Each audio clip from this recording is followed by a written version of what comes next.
Hey guys, Nell here. I'm gonna bring you all the last Superboss One Blade solo. This time we're gonna be against Chickenheart Dagmara. I'm going to be using Brighid again. So this guy is technically possible with Mithra, but it relies on basically never being toppled, and that's nearly impossible in this fight. This guy's auto attacks are force topple, and even if you run a topple resist aux core, there's almost no chance you're going to be able to prevent this from happening at least one time. So Brighid is going to be the more consistent option here to allow us for maximum safety and immunity. The setup I'm running uses Topple Resist 5 and Night Vision 5 as my aux cores. Topple Resist is very helpful in this fight, so it can be acting at nearly all times, and Night Vision increases our accuracy, which is a necessity in this fight because of how much evasion he has, and an evasion spike effect he gets later on in the fight. The core chip I used for Brighid in this video is the Tachyon chip, sorry if I'm pronouncing that wrong, but you can also run the Dilation chip. My two accessories on Morag were the Galaxy Cube and the Avant-Garde Medal.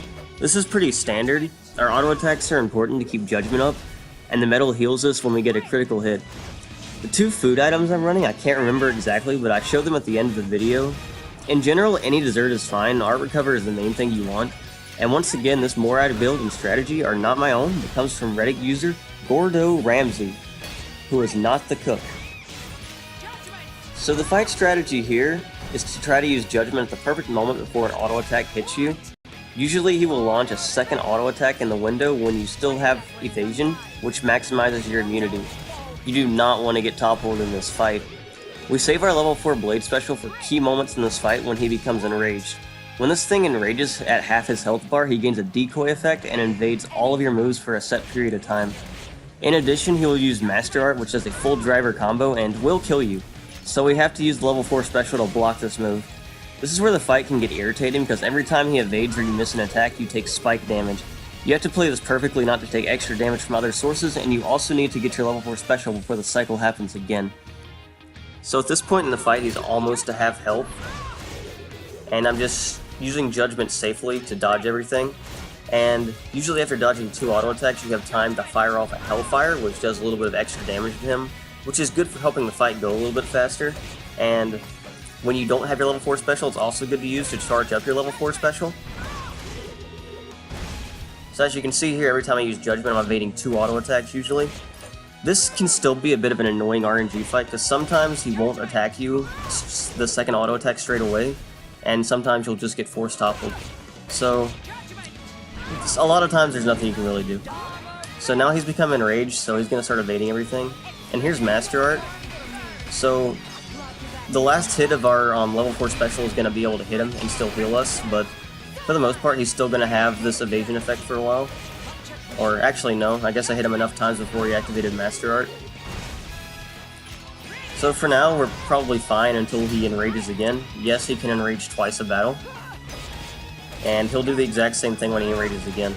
So that's why we're being a little greedy with our arts here, because we want to get our level 4 special up before that happens. Not having your level 4 special in this fight is extremely dangerous. And if you need to, you can also like run away from him when he's in a state where you can, to make sure your level 4 special is up, because he'll chase after you and you can kite him pretty easily. But yeah, in general this fight takes pretty big effect of Judgment so we can avoid things. And as you can see, I'm like trying to perfectly time my effect so it doesn't do anything. So I'm waiting for him to activate Master Art here, but he's not doing it. And there it is. He only uses Master Art one time after activating Enrage, and this is pretty consistent. So we're able to pretty safely dodge this. But of course, because it's a bit of an annoying RNG fight, he uses an auto attack right after and we have no chance to Judgment that, but luckily it didn't topple us or kill us. But you can just see how irritating this fight can be at times. Like, overall he's not too hard if he does consistent patterns, which most of the other bosses do, but he's prone to just acting weird at times. His health bar is almost dead at this point, so we're pretty safe to just finish this off, and I just use a Hellfire to finish it, and that's the fight and the last Superboss One Blade solo of Chickenheart Dagmara. I'm just going to quickly showcase my equipment here. I hope you guys have enjoyed this little mini-series. I've enjoyed making it and taking full advantage of some of the potential of some of the really cool blades in this game, like Mithra and Brighid. and I hope to release some other cool content in the future. As with all Xenoblades, there's a lot of cool things you can do. So thank you for watching and have a blessed day.